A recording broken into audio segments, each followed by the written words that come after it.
First, can you explain what it is to do nationwide PPC, and then B, just what you've learned from doing it?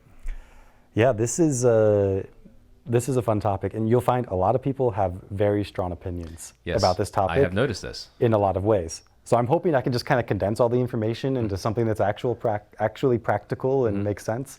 So I was asking you what your thoughts were versus picking a side. Yes. I mean, I think the important distinction with the nationwide model is that's a different business. It's not a marketing strategy.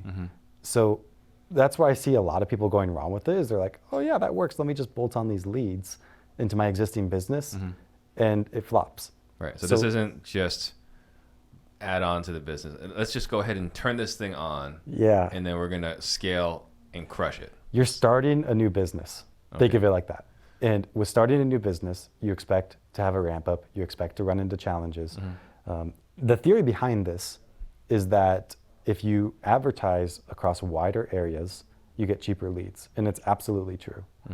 We see that trend on both Facebook You can hit and mid-markets, medium-sized markets is not as competitive. Like markets that aren't Phoenix or Houston or Salt Lake City. And here's the other thing that a lot of people don't get about it. A lot of people think that the game is that you're going for smaller markets. That is a small piece of it. Yes, that matters. The other thing is, it's not that you're just going wide so that you can find the small markets.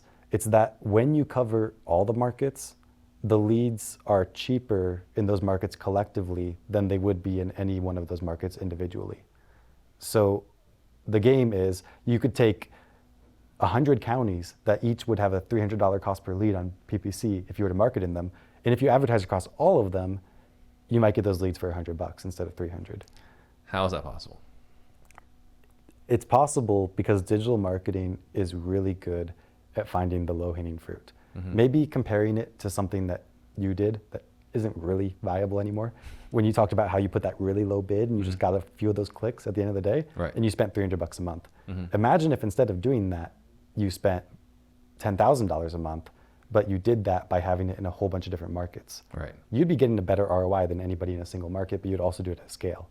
That's kind of the name of the game. Or if we're looking at, for example, that spreadsheet that we made you, looking at your Facebook ads data, you remember as you start to go to the really low budget range, what happened to the ROI? Oh, it was better. Super high. Yeah, better. We got really high.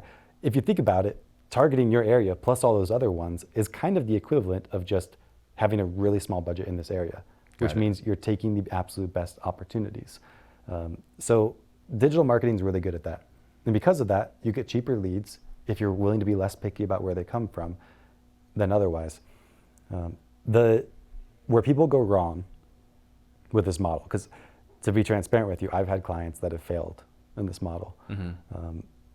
It's if they don't align their marketing and their acquisitions and their dispositions. So, for example, I have this client that starts out, they were so excited week 2 when they were on track to have 20 contracts their first month. And they did get 20 contracts that month. Guess how many they closed? 1 or 2? 0. Sounds like our experience initially in Albuquerque. yeah, probably. And the thing was, they didn't have the dispositions figured out. You can get contracts all day long at 50% of market value if you want to. But if you don't know how to find someone to buy that, and if you just dump on your already busy dispo person 20 new contracts in places they never heard of, you're not gonna. It's not gonna work. So the point is, your marketing has to align with places where you can actually acquire properties, which has to align with places where you can actually disposition properties. If you market to a place where you can't move a contract, if you got it, you will fail. So what we would recommend is that you figure out what that is. We do have clients that'll just target 48 states and just get tons of leads. And you know what, it can work, but they invest a lot of time and money into their dispositions process. And we have some that'll target, for example, the top 1,000 counties in the United States. Acquisitions just got a little bit harder for them. Marketing cost per deal a little bit higher. Dispositions a little bit easier.